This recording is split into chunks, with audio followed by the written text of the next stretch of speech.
Kushu. My name is Brenda, Councillor Whitefeather, and I'm here today to talk about cultural things and medicines. This is my husband, Leland Whitefeather. He is also here. He is a fluent in Ojibwe, Anishinaabe, I'd like to talk about the order of life, because I think it's important for people to understand there are 4 orders of life. And the first order of life was the grandfather rocks, the Ishkode, the fire, the Nodin, the wind, the Anamikik, and the Benesiwag, thunderbirds and thunder. And that is the first order of life. The second order of life is the trees, mitig, the plants, green plants and non-green plants, and they're considered our brothers, older brothers.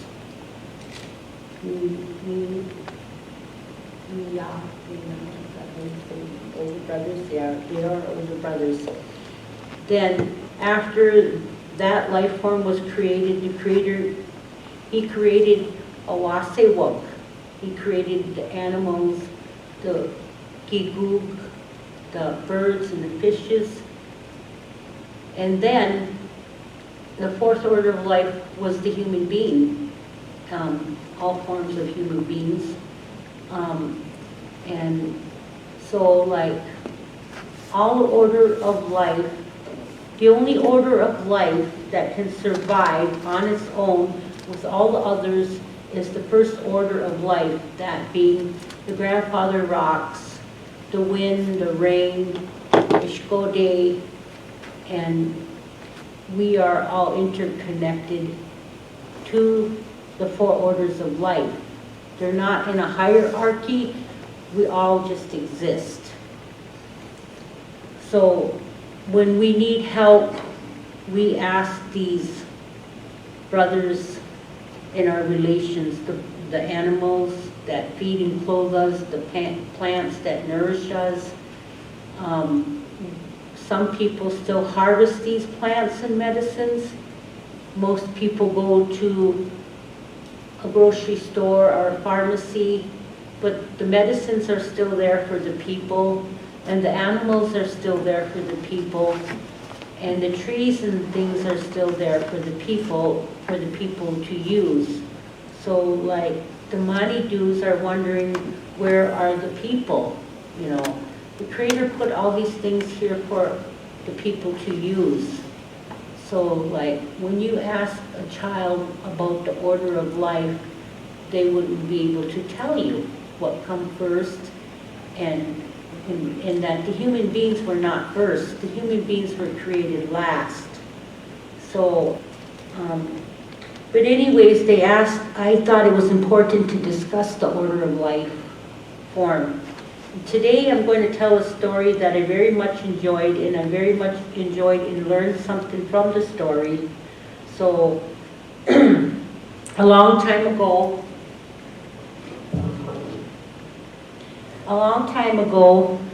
roses were on the earth, as you can see the roses. And then I drew a picture, well, rather Lee drew the picture of all the animals, and it can be made into a play or a skit for like up to 11 children, you know, to have a part in and be a part of the story. So one day a long time ago, all the animals were in the forest and they were looking around, and all the roses were gone. So the Wawash Geishi, here's the deer, the Wawash Geishi comes along and they said, the Wawash Geishi, I know it was the Benesiwag, the little birds who were responsible, because they had been eating the flowers. So then the bird the bird didn't say anything, and it wasn't the bird who ate all the flowers. So then the Wawash Geishe said, we ate a few of the stems, but it was, oh, this is getting ahead of the story.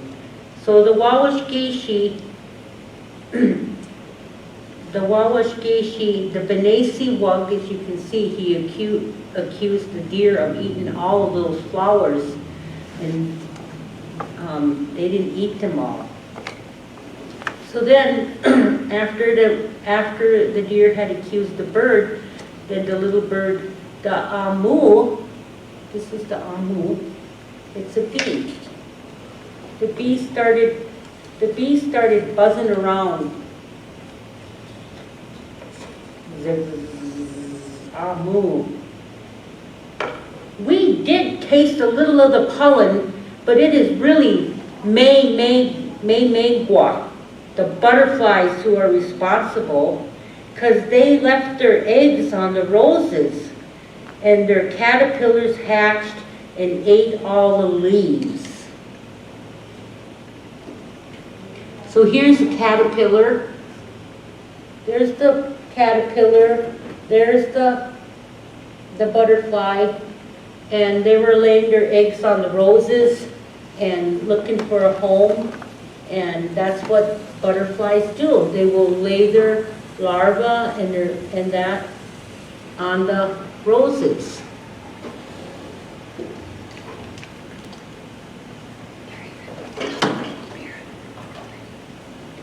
We have to have some nursery for our children, and they were hungry when they were born, but it was really the Wawash Geishe Wug who ate the stems. At that time, the Wawash Geishe came up and he says, we ate a few of those stems, but it was the Waboose rabbit who dug up the roots.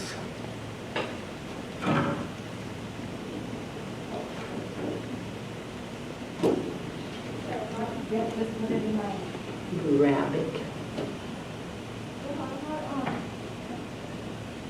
Well, Waboose.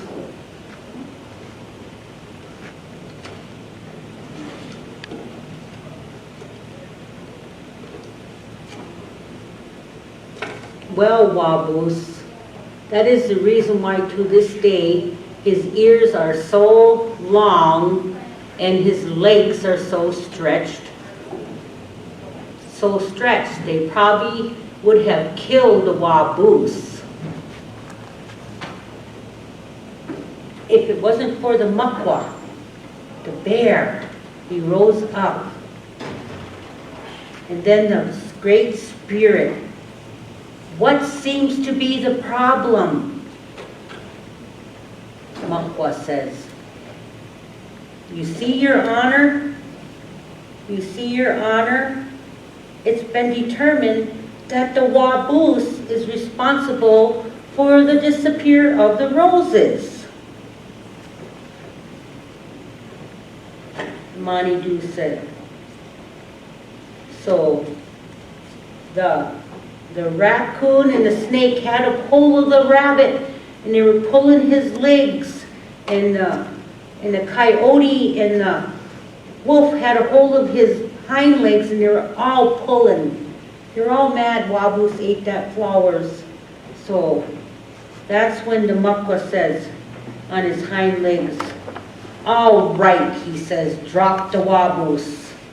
Drop the Waboose. And the snake had his leg wrapped around the rabbit, and the raccoon, Asabun, Katikane, Big, and they all had a hold of that poor rabbit pulling on him. When the Muckwa says, all right, drop the Waboose. I don't like him much either, but the Creator must have some purpose for him, or the Creator wouldn't have bothered creating him.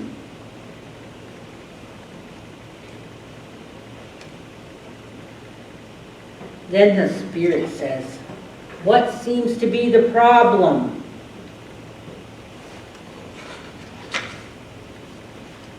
Well, this is the reason to this day why the ears are so long and his legs are so stretched. And they probably would have killed the Waboose, but the black bear rose up. What seems to be the problem? He asked, told the spirit. You see, Your Honor, it has been determined that it wasn't the bee and the butterflies and everything and the deer responsible for the disappearance of the roses. Well, Mukwa softens his growl to show respect. You see, Your Honor, it has been determined that Wabus is responsible for the disappearance of the roses. Then the spirit tells him, the Manitou says, killing the Wabus will not bring back those roses. You all noticed that the roses were in trouble. And you all decided to take your own share of the roses, even if it meant killing the roses forever. There is no honor in this, taking too much of the roses.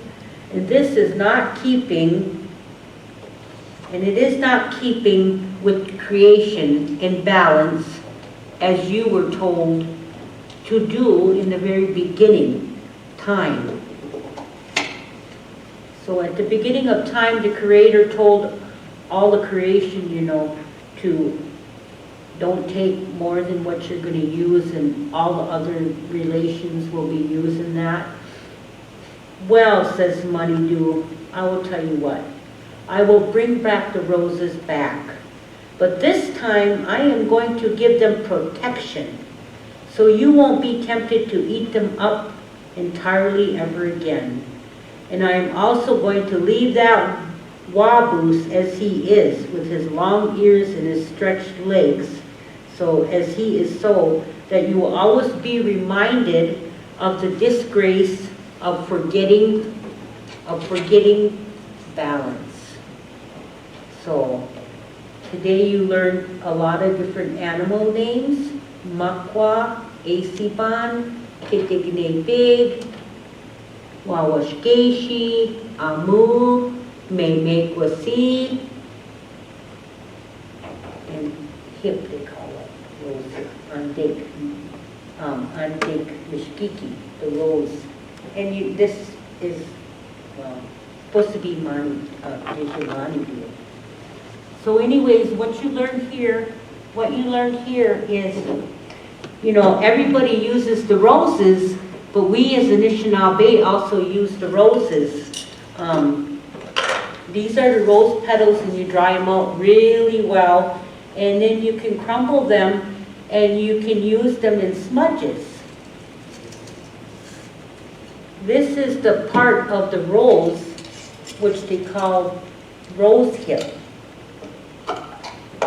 And the rose hip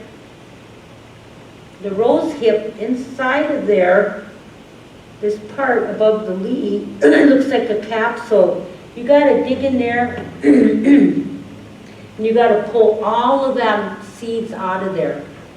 And and then the rose hip, you use this because the seeds are bitter. You can dry these out, and you can dry them out really well and put them in a jar, and you can make a tea from the rose hips so that it gives you vitamin C. Like if you can't find a source of vitamins or buy vitamin C or have orange juice because we don't live in Florida, you can take the part of the rose hip here and you can dry it out and keep it in a jar, and you could boil it and make a tea and drink it, and then the children and the family won't have a vitamin C deficiency. So, I mean, it takes some work, but it's not impossible.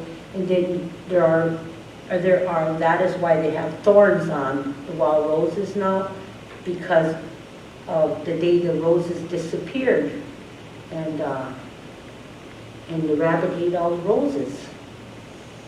That's where we learn our medicine from animals, that they eat the things that plants they eat on the earth. Those are the medicines we use for the people, our people.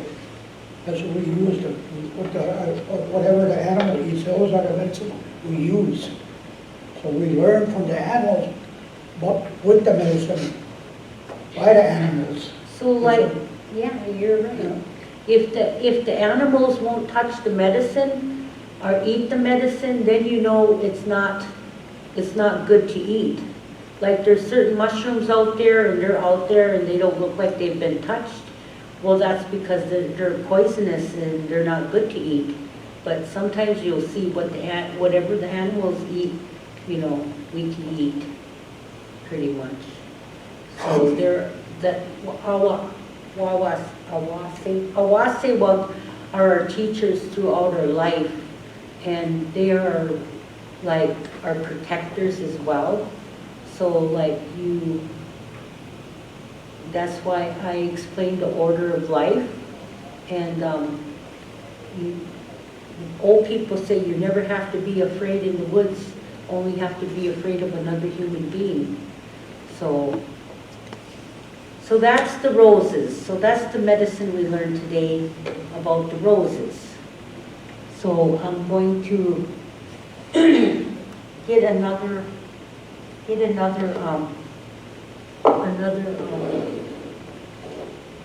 bunch of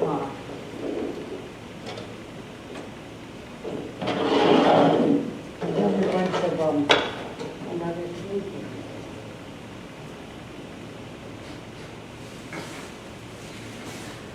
Otter and the bear. Otter and the bear.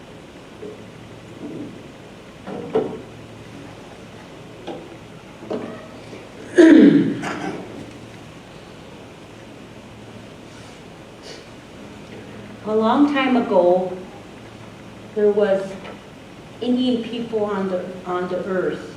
And the Indian people were pitiful. So the spirit said, we gotta go help the Anishinaabe. And so the spirits, Nawakamig, the spirits in the center of the earth, who live in the center of the earth, they said, how are we gonna help them? We will give them a tree. So the bear was running around, the Manidu Makwa was running around, the spirit bear was running around, and he tried different trees.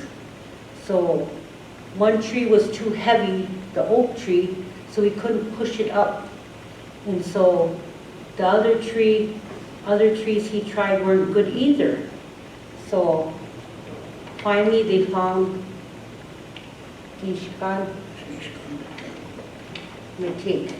the grandmother's cedar.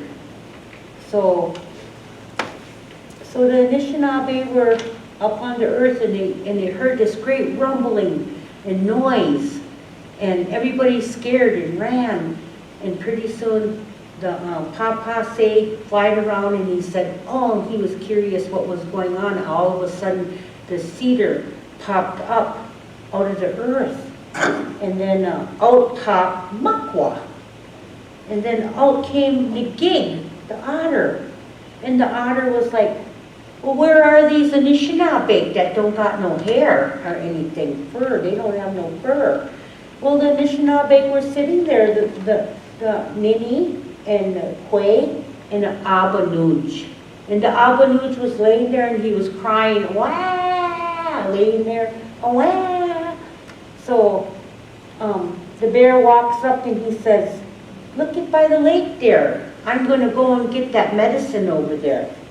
And it's called bearberry.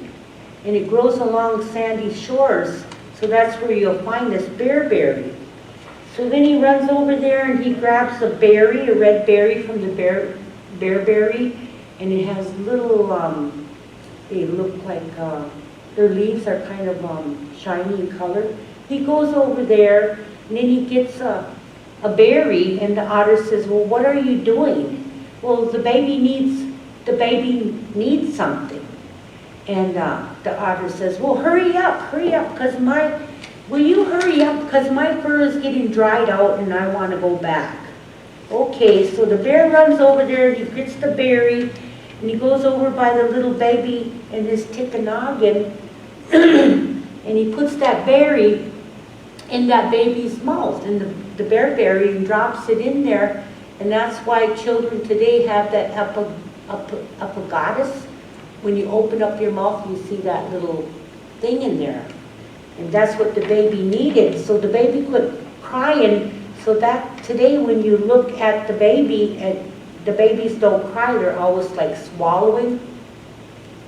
And so that's what that bear did. But the reason why, reason why they came was to bring that cedar tree.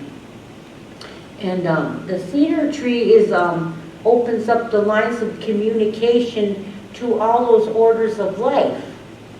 Because there wasn't no way for the Anishinaabe to communicate. So this is why the bear brought that, the bear and the otter and the spirits council of all the Wasawags and stuff agreed that the Anishinaabe would have the cedar tree. And it's used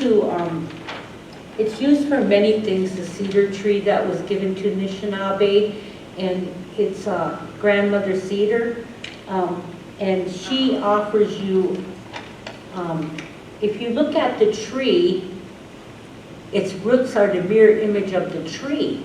So like if you go along the lake shore and the erosion's all like away and part of the roots are showing, if you look at the tree, the roots are the mirror image of the top of the tree. So what that means is it's a balance of life. And she wants to teach you, the grandmother wants to teach you balance. Everything in our life is balanced, and that's what we use to like smudge with, to bring protection and to cleanse your home, and to boil it in a kettle to cleanse the air in your home. Also to make a tea of cedar, and to put cedar in your shoes. Anishinaabe a long time ago, the Anishinaabe used to sleep in the wigwam, and they used to sleep on cedar. Like if you put it under your bed, under your pillow, it brings you good dreams. You know, bawajige, good dreams. So the grandmother cedar is one of the trees that was given to us. So like if you're ever lost in the forest and you climb up a big tree and you look, if you can see a cedar tree or you can see a birch tree, you're not lost, you're okay. You have a grandmother and a grandfather looking after you. The grandfather, the other tree is the wigwash tree. The wigwash tree, those two trees are very, very important. I mean, all the trees are important, but those trees are particularly important for our survival. You know, the birch bark tree, people use it to make, is your mom, a canoe. They can use it to start fire. So like, just like the cedar tree, the grandfather tree, the white birch tree, you can use it to make things. And sometimes you can make it to carry berries, to have a decoration. They made it really decorative. But they used to make these macugs, and they used to make these wide baskets to winnow walrice, to collect maple syrup. So like the birch tree is very important to the people as well as the cedar. And the cedar's medicine, also also we pick the medicines from the birch trees before, as they're budding, you go and get them and you mix them up in your teas to get the phlegm and stuff out of your throat and lungs. So that's important, the birch tree. Now then, a long time ago, these markings were put on these trees. So they're the markings of the king eagle. A long time ago, Winnebago got in trouble when he was running and hiding from the lightning, the Anamiki, and the Benesiwag, the Thunderbirds, and he was running, and all of a sudden, he dove into a birch, laying down a birch, and so Winnebago jumped in there, and then the lightning said, "Now we can't get you, Winnebago, because that tree is the king eagle." The tree is the king eagle. So, like, people, if they stand under a birch, they'll never get hit by lightning. And years ago, the wigwams were covered with birch bark, and lightning never did ever strike those kind of trees. So people use birch bark, not just for macaques and canoes and medicine. They also use it for protection during storms and stuff.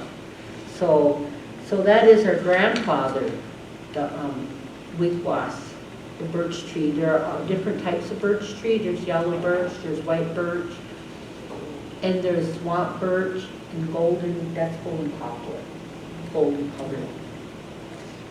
But that's how we ended up getting the bearberry medicine and the cedar medicine. And it was brought up by the otter and the bear. And you learn so much just by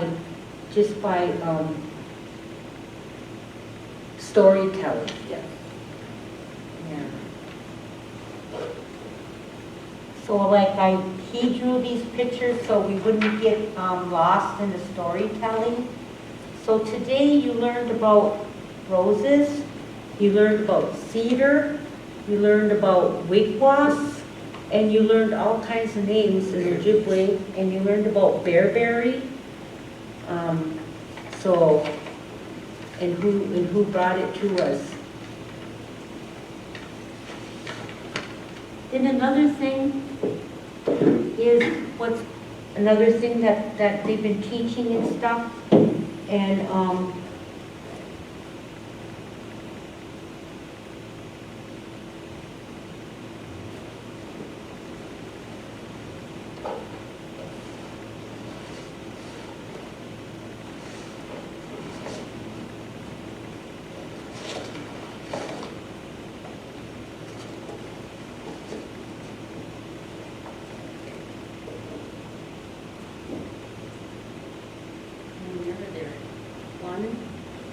One, two, three, 4, 5, 6.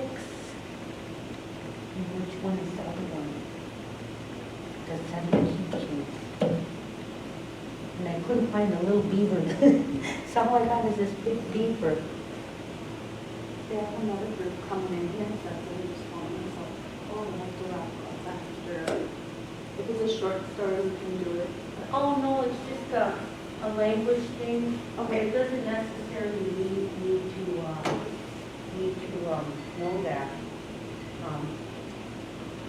Okay. Yeah. Yeah. So these are some of the animals that they say that they're associating with respect. Mina Dedum Mawin. Love, Zagi Dewin, Akodewin, bravery, honesty, Wayak Wadaziwin, wisdom, Nibwakwewin, Tabediziwin, humility, de Buewen, truth. So here is, what do you call him? This is a Bigfoot. He's truth. There's Makwa, there's Maingan, there's Migizi, Bijiki, Miskode Bijiki, Buffalo, Amik. So I don't know where it came from, but for those 7 teachings of humility, love, respect, and that, they started assigning them to different animals.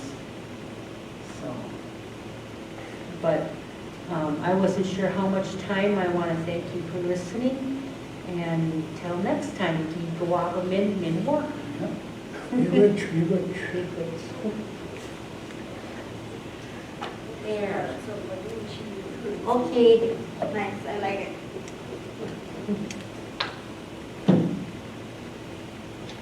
I'm glad you like it. Yes. And I think it's the best way to, and then in live, all the kids want to touch everything. Yeah, and then they have the option of like watching it again and stuff. So, yeah. And then they can count. Yep. I want to like count up to 10, so I want to make sure I have like 10 of, at least 10 of every little thing, Yeah. or at least use something else, so they aren't, so they still learn. Oh, it's an animal. So am I coming again to do another? Yeah. Oh, on Tuesday? Yeah, so we have these Tuesdays, at 3 o'clock. Okay, because so if there's still snow on the ground, then I can still go on with the story of, She could, see, I'll be starting construction, she'll be here, but I won't be here. Okay. Because I'll be working. yeah, but I will come and do these teachings. And if he's ready to, it'll be good for him to do, okay? Yes. And we'll just do it as we go. So, oh, I'm coming with more medicines, like for the smudging medicines and stuff. So what you want to do next week? Well, I didn't, I'll figure it out, and I'll inventory, and I'll bring whatever the four medicines are, maybe all my medicines. Okay. To talk about medicines, I mean, because, you know, well, medicines are starting to come out. Yep. So, they get to get the But seed. you all teach the kids what they want. Yeah, for sure. That's something that we can look back there? Yep.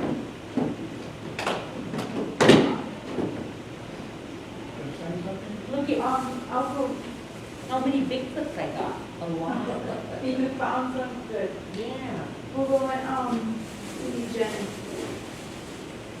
So Jennifer wants to talk to you? Okay. So we'll just move on to here and then.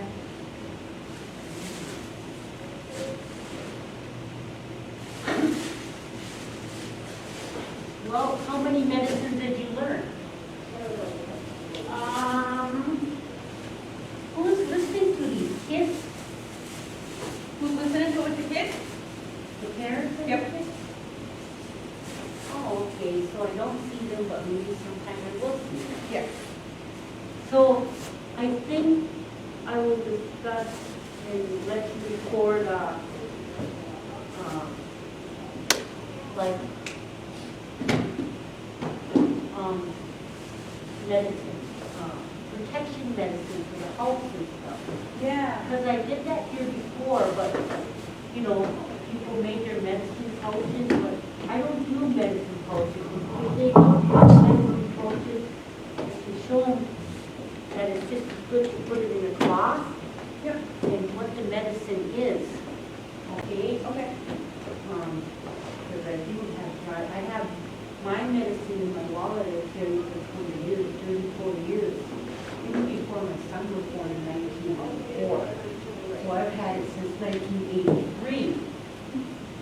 But I've gotten fresh stuff and gave it to all kinds of people. Yeah. So, but it is kind of hard to demonstrate.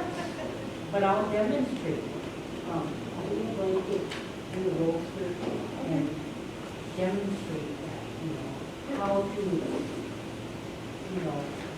how to do what you do at home. You don't need to go to a sweat lodge. You don't need to do those things. You don't need to purify yourself. Yeah.